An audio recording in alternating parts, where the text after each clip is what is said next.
Hey, boss babes, welcome back. Chapter 2, Quantum Physics. The purpose of this is to know what you and the world are made of. Bear with me. This chapter took me a while to get through. It can be a little bit boring, especially if you're not really into the science. There is some important pieces in here though, again, because we need to expand our mind. We need to expand our thinking. We need to think outside of what we've always thought. So it is important. So please, you guys, bear with me. It's probably better to catch it here than read the chapter. If it does bore you, I almost wanted to give up on the book, to be honest with you. I'm like, what? I'm so glad I didn't. So again, bear with me through this one, and then we get into much more fun stuff down the road in the book, okay? So again, let's talk about science for a moment. Quantum physics begins to explain how everything in your world comes to be and how you are in direct control of your entire physical world, but you may not be aware of this fact. And the lack of awareness of this fact, how the physical matter comes about and your role in it, it makes your life appear to you as an occurrence that is out of your control. That when you feel, a victim of the circumstance and like there's no options and it's just beyond your control. That is really an illusion we teach ourselves. It may appear as if you're the victim, while all along, truth bomb, you are the cause of those circumstances, including your experiencing of wealth or your lack of it. We choose. Just again, be gentle with yourselves if this is the case, because sometimes we don't know any better. We don't know the things we didn't know. And if we're only going off of what we're taught or what we've observed or what our parents and our whole family believed or society, then of course, how else are we going to know? But that's why you have the people in the world doing the work they're doing. That's why I'm here doing this, to expand that and give that opportunity for people to think bigger and think different. We don't have to stay in that limited space anymore. So again, it may be hard to believe, to digest, to accept. We have created whatever outer experience we have right now. That was us. We created that. So this topic is really one of the first steps of rebuilding your wealth mindset and your wealth consciousness. The purpose of understanding at least the basics of the quantum physics is so that you finally see clearly just how powerful concepts like faith and right thinking work. This knowing will enable you to have the full confidence, eliminate doubt, and create your reality consciously, powerfully, and beautifully. And in many ways, you will become much more powerful than you have ever been.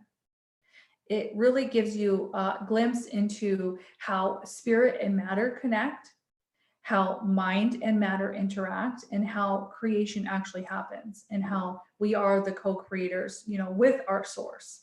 And your beliefs and thinking creates matter, okay?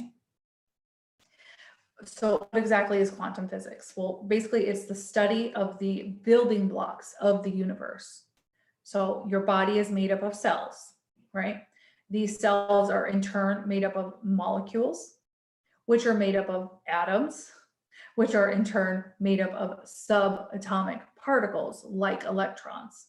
So this is really the world of quantum physics, and everything is made up of these subatomic particles. Your body, a tree, your thoughts, a vehicle, a planet, light, and everything else are basically concentrations of energy. All of them are large collections of pretty much the same types of subatomic particles. The only difference is in the way that these particles are grouped together into larger building blocks. So depending on the thing, the energy, it'll how many subatomic particles are in there, so how they'll piece together, if you will. So again, knowing how they work is really key to knowing how to recreate yourself and the world around you. And while atomic and larger particles are objects or things, subatomic particles are not objects. They are probabilities of existence, and at the same time, multiple existences. They are also wave-like and particle-like at the same time. So this is really, we're talking energy here. Quantum physics asks the question, what are these subatomic particles and how do they act? The reason that they arrange themselves into certain things is in fact due to our individual and collective thoughts. Our body is made of tissue and organs, which are made of those cells. The cells are made of the molecules. The molecules are made of the atoms. The atoms are made of subatomic particles, which subatomic particles are energy. Okay, stick with me, you guys. Quantum physics tells us that it is the act of observing an object that causes it to be there, where and how we observe it. Energy is the subatomic particles that in turn make up atoms and then finally make up matter, okay? Bear with me, you guys. So this energy exists in these waves and it spreads out over time and space. And it's only when you exercise observation do these waves then become particles localized as a space-time event, a particle at a particular time and place. So as soon as you withdraw your observation, they become a wave again. So as you can see, the point of all this is that your observation, that your attention to something and your intention literally creates that thing as a space-time event. This is scientific information. So what does that tell you? That tells you that you can choose what you are observing. What are you observing right now? Are you observing wealth or are you observing lack?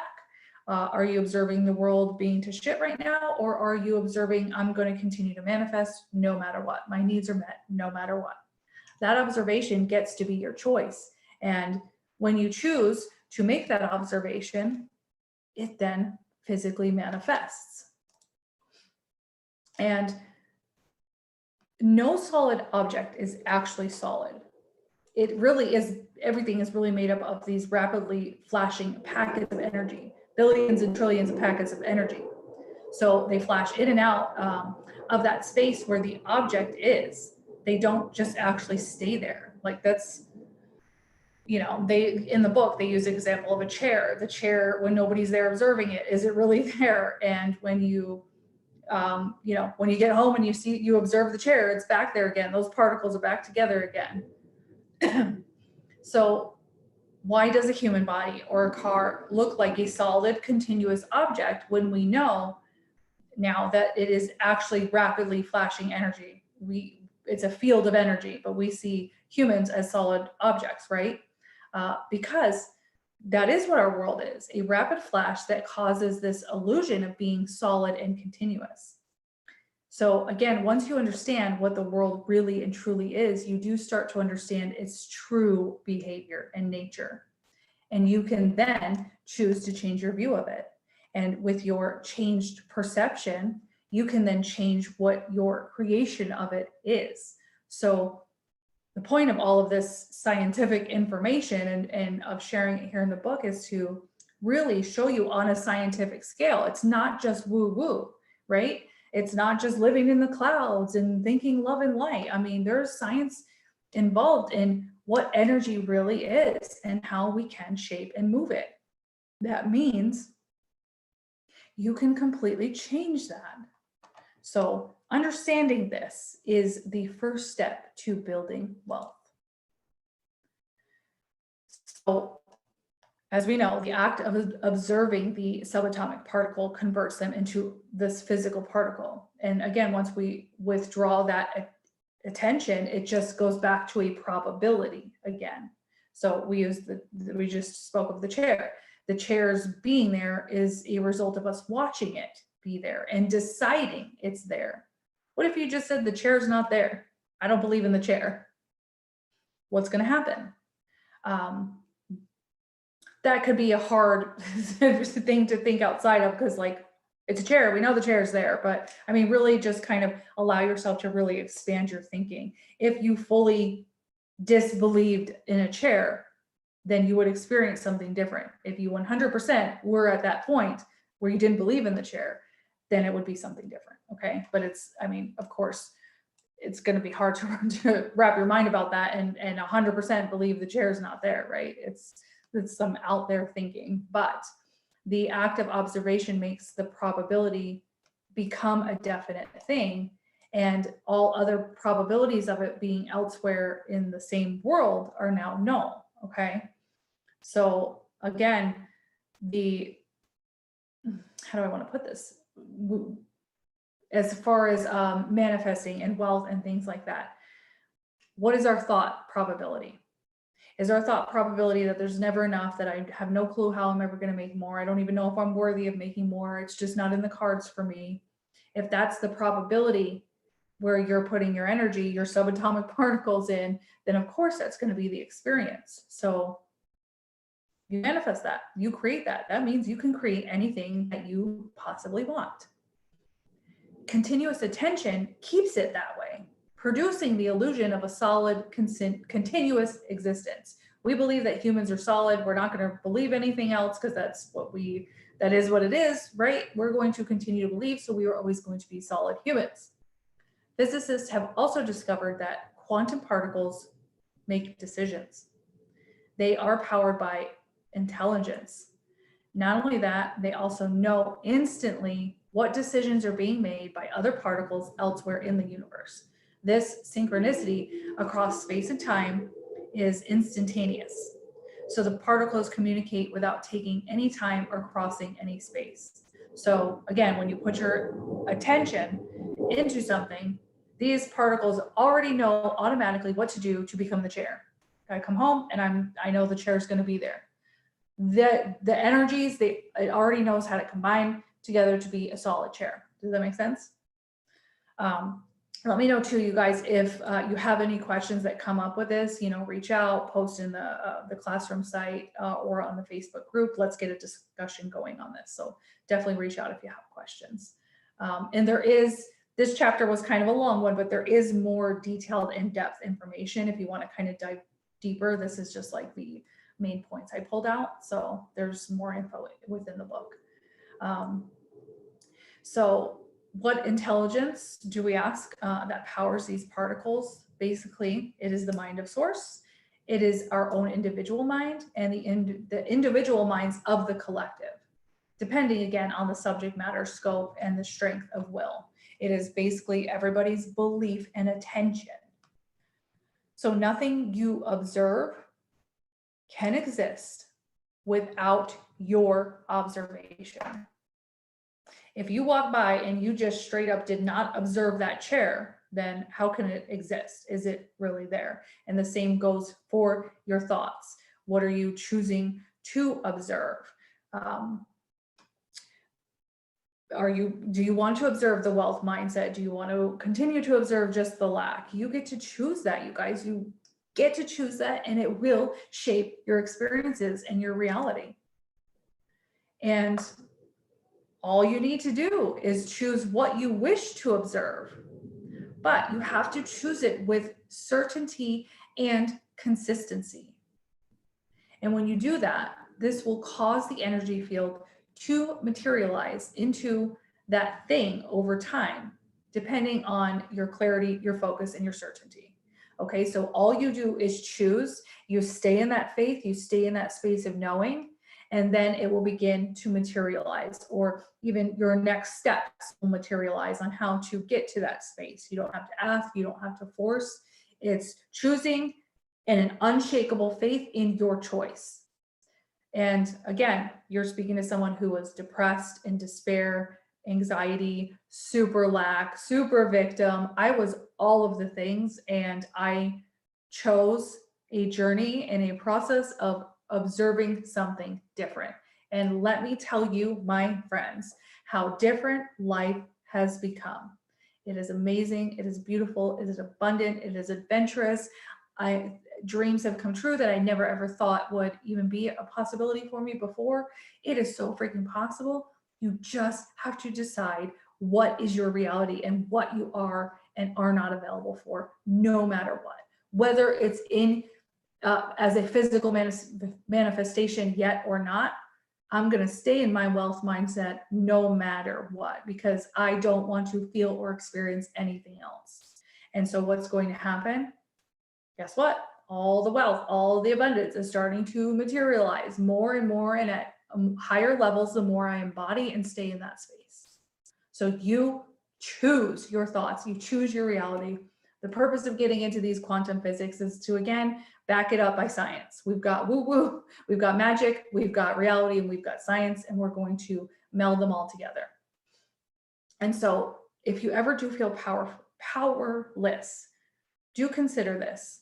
Einstein and other quantum scientists have proven that all physical matter is made up of these energy packets that are not bound by any space or time.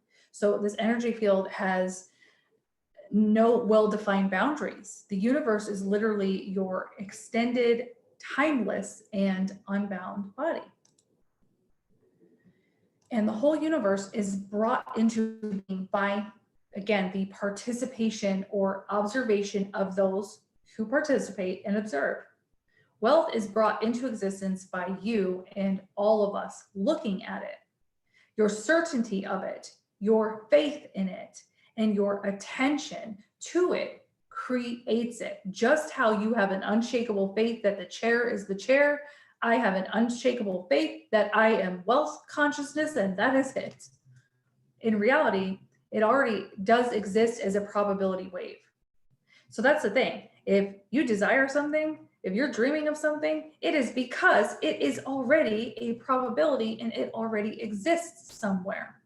But now you cause it to be a definite thing when you put your full attention on it. An event in a point in space and time, you get to create that.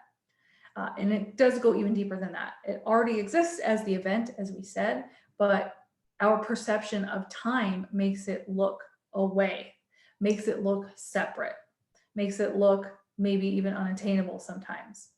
But once you understand what time is and how that works, you will be able to bring things into your experience faster and in larger amounts.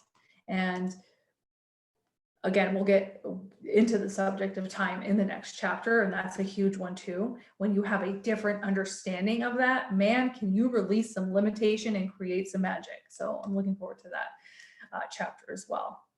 So yourself, your spirit, your soul is all eternal and existing across space and time already. Now, every next decision you make will split the universe.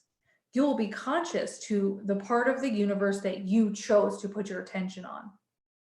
You will also exist in the other part which you did not choose, but you will not be awake to it. Even though some of its essences will still come to you and help you know that which you chose. It'll help you know that you chose this way and there was still this probability available. So this is like almost the same running parallel timelines. And this is also why it's important to close down trajectories, to work on the energetic side of that and maintain your energy and all of those things as well.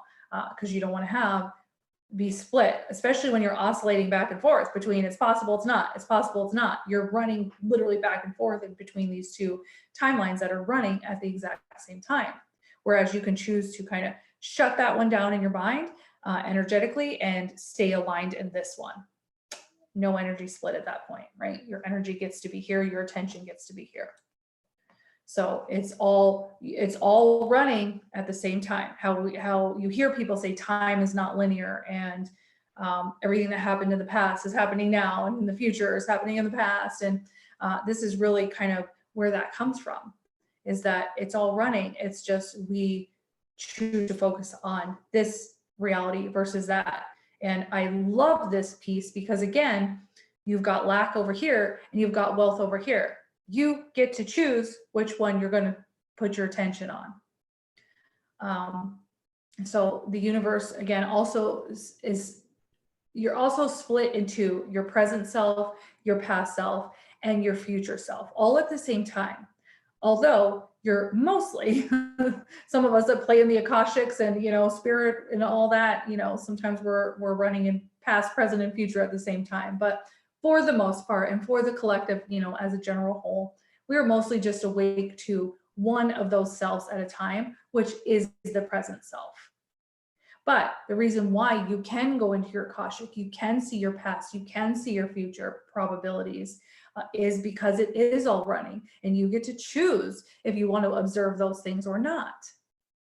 Life is a pattern of external processes existing all at once with all possible existences. And now, again, you only choose the one that you want to be awake to from instant to instant. Here's your power piece again. If you're choosing from moment to moment, that means you can choose anything and you can re-choose and realign and do something different at any instant. You can choose to stay aligned here. You can choose to split your time back and forth between one belief and the other and see how that feels. It is your choice. From moment to moment, you get to choose where your attention is, what your reality really is. And quantum physics does show us that the world is not hard and unchangeable as it may appear to be. Like if we've lived in, struggling with our finances for years and years and years and years, it is hard to believe that we could change that it's a hard stop, that this is just the way it is and it's not going to change. It is hard to see outside of that, but the reason why it would happen for years and years and years is because you were available for it. That's what you focused on. That's what you saw. And again, maybe nobody taught you any other way. So we're not judging here. We're not judging ourselves in any of this work. Okay.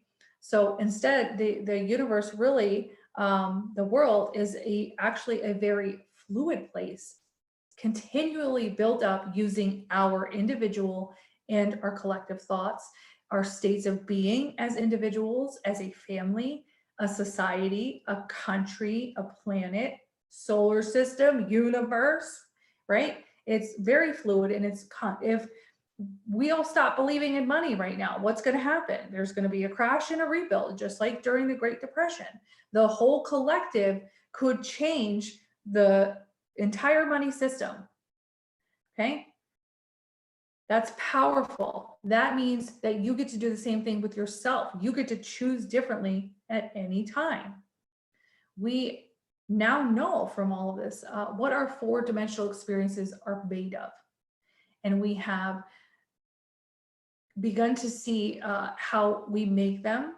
The next step is then to know what the other part of our world is, what the fourth dimension, time, really what it is. It's time to look at time. So that is what we will be doing in the next chapter. So I will see you guys there.